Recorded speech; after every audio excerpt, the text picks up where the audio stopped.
الحمد للہ رب العالمین۔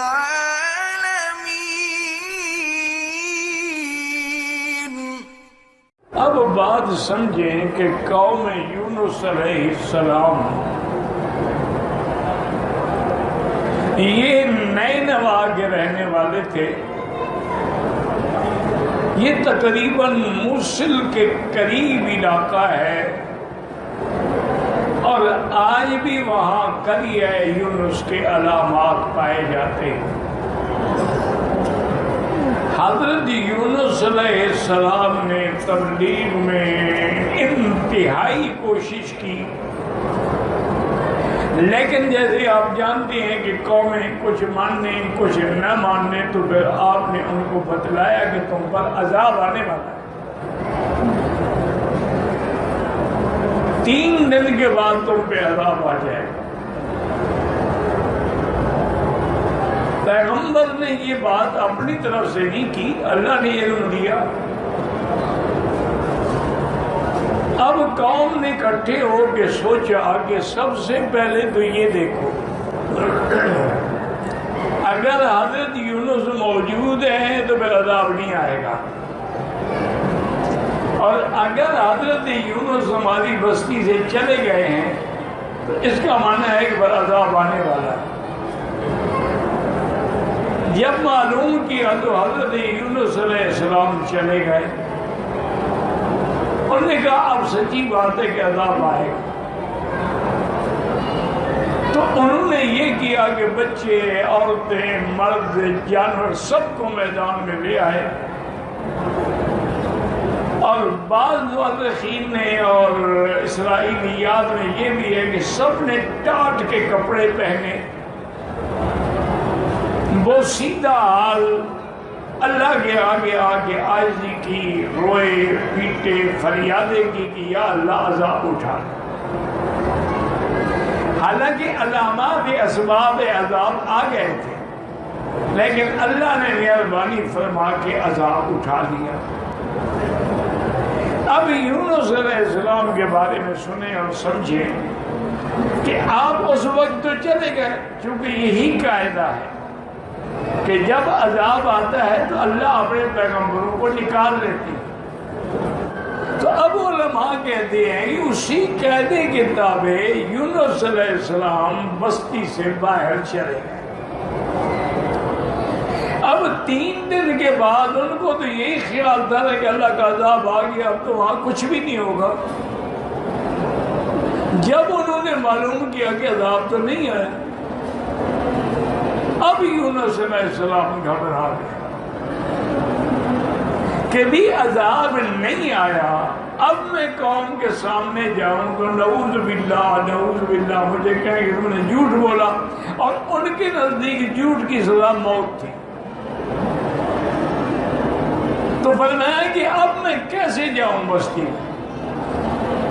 تو اس لیے حضرت یونس علیہ السلام نے اس جگہ سے ہجرت فرمائی، فرمایا اب میں ادھر نہیں جاتا، اب اللہ کا نام لے کے چل پڑا۔ بعض علماء یہاں یہ کہتے ہیں کہ حضرت یونس علیہ السلام کو جانے سے پہلے اللہ کے حکم کا انتظار کرنا چاہیے کہ اللہ کیا حکم دیتے ہیں کہ جاؤ ہجرت کرو نہ، جیسے حضور پاک آخر وقت سب صحابہ چلے گئے لیکن حضور بھی گئے۔ حضور صلی اللہ علیہ وسلم جب صدیق رضی اللہ عنہ کے گھر میں آئے، فرمایا اب مجھے اللہ نے ہجرت کا حکم دیا، اور مجھے یہ بھی حکم دیا ہے کہ صدیق کو ساتھ لے جاؤ۔ اس لیے حضرت یونس علیہ السلام کو یہ چاہیے تھا کہ صرف انتظار کرتے، لیکن انبیاء سے بھی خطا اجتہادی ہو جاتی ہے۔ ان کا اجتہاد تھا کہ بس میں نے اب ادھر تو جانا نہیں، تو حلال کہیں تو میں نے جانا ہے، وہ چل کر۔ یہاں پر کچھ لوگوں نے اپنے جو تفسیریں لکھی ہیں، جیسے مرزا قادیانی نے، اور اس کا دوسرا دھڑا جو لاہوری کہلاتا ہے محمد علی نے، اسی طرح غامدی نے، اسی طرح اور سارے لوگوں نے بھی جو تفسیریں لکھی ہیں اس میں نعوذ باللہ انہوں نے کہا ہے کہ یونس علیہ السلام سے فرائض رسالت کی ادائیگی میں کوتاہی ہوئی، کہ رسالت کے فرائض جو تھے وہ پورے نہیں کر سکے۔ یہ تو اتنا بڑا گناہ ہے نعوذ باللہ کہ نبی کی شان کے بھی خلاف ہے۔ اگر اللہ کا پیغمبر فرائض رسالت بھی پورے نہ کرے تو اور کیا کرنے کے لیے بھیجا جاتا ہے؟ یہ الزام ہے، صرف خطا اجتہادی ہے۔ اور یاد رکھیں انبیاء بھی اجتہاد کرتے ہیں، اور اجتہاد کبھی حق ہوتا ہے کبھی خطا ہوتا ہے۔ جیسے کہ اسارہ بدر کے بارے میں جب جنگی قیدی آپ کے سامنے لائے گئے تو حضور نے مشورہ کیا اور پھر اپنے اجتہاد سے حکم دیا کہ یہ سارے جو ہیں یہ فدیہ ادا کریں اور ان کو چھوڑ دو۔ تو یہ آپ کا اجتہاد تھا، لیکن اللہ کا عتاب آ گیا کہ آپ نے ایسا کیوں کیا کہ ہم نے آپ کے دشمنوں کو آپ کے ہاتھ میں قید کر کے دے دیا اور آپ نے چھوڑ دیا۔ ما کان لنبی ان یکون لہ اسری حتی یسخن فی الارض تریدون عرض الدنیا، دنیا کی عزت کے لیے۔ تو اب اجتہاد میں تو خطا ہو سکتی، اور اگر اجتہاد میں خطا ہو تو وہ گناہ نہیں ہوتا۔ ایک بات یاد رکھو۔ تو بہرحال حضرت یونس علیہ السلام چل پڑے،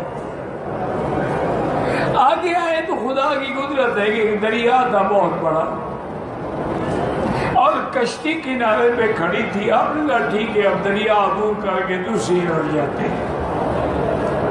کشتی والوں نے بھی پہچان لیا، انہوں نے کہا تو یونس علیہ السلام۔ انہوں نے بڑی عزت کی، اکرام کیا، تکریم کیا، ان کو کشتی پہ سوار کرایا۔ لیکن وہ کشتی چلتے چلتے درمیان دریا میں رک گئی، اب نہ آگے جاتی ہے نہ پیچھے جاتی ہے۔ وہ کشتی کا مالک جو تھا نا جی وہ آیا، اس نے کہا بھائی سن لو، تمہاری کشتی میں کوئی ایک آدمی ایسا ہے جو اپنے مالک کی اجازت کے بغیر بھاگا ہوا ہے۔ وہ آدمی اپنے آپ کو ظاہر کر دے تو ہم سب بچ جائیں گے، اور اگر وہ آدمی اپنے آپ کو ظاہر نہیں کرتا ہے تو اس کی وجہ سے ہم بھی سارے ڈوب جائیں گے اور ہمیں کوئی نہیں بچا سکتا۔ اسی لیے قرآن میں ایک لفظ بھی یہ ہے کہ ابق الی الفلک المشحون، کہ جب یونس علیہ السلام نے اللہ کے حکم کی انتظار نہ کرتے ہوئے کشتی پہ آئے تو یونس علیہ السلام کھڑے ہو گئے۔ انہوں نے کہا بھائی کسی کا کوئی قصور نہیں، میں اللہ کی اجازت کے بغیر چلا ہوں، میرا گناہ، لہذا میری وجہ سے تم تو نہ سارے ڈوب جاؤ۔ اور اللہ کا نام لے کے چھلانگ ماری۔ اللہ نے اس سے بھی پہلے مچھلی کو حکم دے دیا تھا، وہ منہ کھول کے کھڑی تھی اور اس نے یونس علیہ السلام کو اپنے پیٹ میں لے لیا۔ اب یونس علیہ السلام مچھلی کے پیٹ میں ہے۔ آج کل کی نئی سائنس یہ کہتی ہے کہ وہ مچھلی جو ہے آج کل بھی دنیا میں پائی جاتی ہے، اور وہ مچھلی جو ہے انسانوں کی بڑی خیر خواہ ہے۔ اگر کوئی آدمی ڈوب رہا ہو تو اس کو اپنے پیٹ میں منہ میں لے کے بچا کے کنارے پہ پہنچا دیتی، کبھی انسان کو ایذا نہیں پہنچاتی۔ جیسے ڈولفن ہے وہ بھی کبھی انسان کو ایذا نہیں پہنچاتی بلکہ مدد کرتی۔ لیکن اسی طرح ایک مچھلی شارک، وہ انسانی خون کی پیاسی ہے بدبخت، اس کو موقع ملے تو چیر پھاڑ کے کھا جاتی ہے بندے کو۔ اب یونس علیہ السلام مچھلی کے پیٹ میں ہیں، اور ایک ایسا قید خانہ جس کا دنیا تصور بھی نہیں کر سکتی۔ آج بڑے بڑے ملکوں نے قید خانے بنائے ہیں، تاخانوں میں بنائے ہیں، پہاڑوں میں بنائے ہیں، غاروں میں بنائے، مچھلی کے پیٹ میں تو نہیں بنا سکتے۔ اسی میں اللہ تعالیٰ نے حضرت یونس علیہ السلام کے دل میں ڈالا، اور انہوں نے آیت کریمہ جو قرآن پاک میں ہے انہوں نے اللہ سے یہ دعا مانگنی شروع کی کہ لا الہ الا انت سبحانک انی کنت من الظالمین. اور اس سے پہلے قرآن کہتے ہیں فنادا فی الظلمات، اندھیروں میں اللہ کا نبی پکار رہا ہے. اس سے سبق ملا کہ اندھیروں میں یا روشنی میں پکارنا صرف اللہ کو ہے. اللہ کے سوا غیر کو پکارنے والا گناہگار نہیں، کافر ہو جاتا ہے.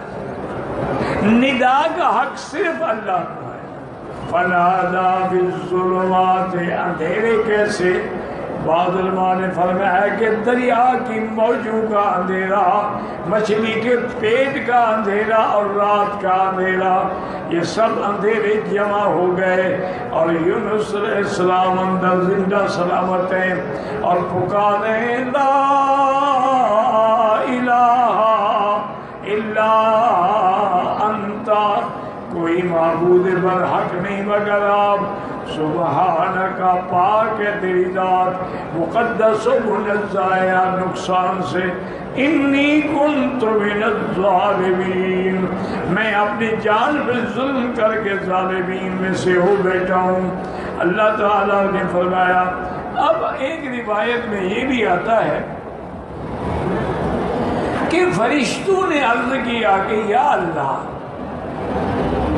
ہمیں دریا سے آواز آتی ہے، سمجھ نہیں آتی کیا آواز ہے، اور وہ آواز بھی ایسی ہے کبھی مشرق میں، کبھی مغرب میں، کبھی شمال میں، کبھی جنوب میں. اللہ نے فرمایا تمہیں سمجھ نہیں آتی نا، سمیع و علیم میں ہوں نا، میں تو جانتا ہوں، سننے والا بھی میں ہوں اور جاننے والا بھی میں ہوں. میرا بندہ ہے، میرا نبی ہے، مچھلی کے پیٹ میں ہے.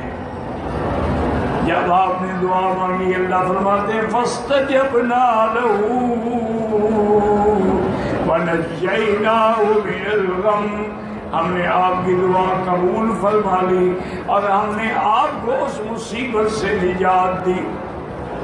اب یہ ہے کہ کیا اس دعا سے صرف یونس کو نجات ملی؟ اللہ فرماتے نہیں، وَكَذَلِكَ نُنْجِي الْمُؤْمِنِينَ، اور اسی طرح مومن مجھے پکاریں گے تو میں بھی ان کو غم سے مصیبتوں سے نجات دوں گا. تو یہ آیت مبارک جو ہے غم سے، مصیبتوں سے، مقدمے سے، قید سے چھڑانے کے لیے اکسیر اعظم ہے کہ بس یہی پڑھتا رہے، اللہ کے آگے روتا رہے اور دعائیں مانگتا رہے. اللہ تبارک و تعالی نے حکم دیا مچھلی کو، اس نے آپ کو کنارے پہ گرایا اور کنارے پہ وہاں جو ہے کدو کی بیلیں بنی ہوئی تھیں. اللہ کی شان یہ ہے کہ کدو کی غذا آپ کھاتے رہے اور آہستہ آہستہ جب آپ کو اللہ نے طاقت دے دی ارسلناہ الی 100,000 او یزیدون، اللہ فرماتے ہیں ہم نے ان کو پھر حکم دیا کہ تم میرے رسول ہو جاؤ. 1,00,000 یا اس سے بھی زیادہ کی آبادی تھی جس کی طرح وہ رسول بنا کے بھیجے گئے. تو اس لیے حضور نے فرمایا کہ کبھی کسی پیغمبر کی توہین نہ کرو اور میری شان ایسے بیان نہ کرو کہ دوسرے پیغمبر کی شان میں کمی ہو. جیسے فرمایا لا تفضلونی علی یونس بن متى، یونس بن متى پہ مجھے فضیلت نہ دو، وہ بھی پیغمبر ہے، میں بھی پیغمبر ہوں، اور جتنے پیغمبر ہوتے ہیں ان کی مائیں الگ ہوتی ہیں لیکن باپ تو ایک ہے. اسی طرح فرمایا کہ موسیٰ علیہ السلام کے بارے میں کوئی تنقیص نہ کرے، کوئی توہین نہ کرے. تو حضرت یونس علیہ السلام کی قوم کو اللہ تعالیٰ نے ان کے فریاد میں نجات عطا فرمائی، ورنہ پوری قومیں جو ہیں غرق ہو گئیں، برباد ہو گئیں.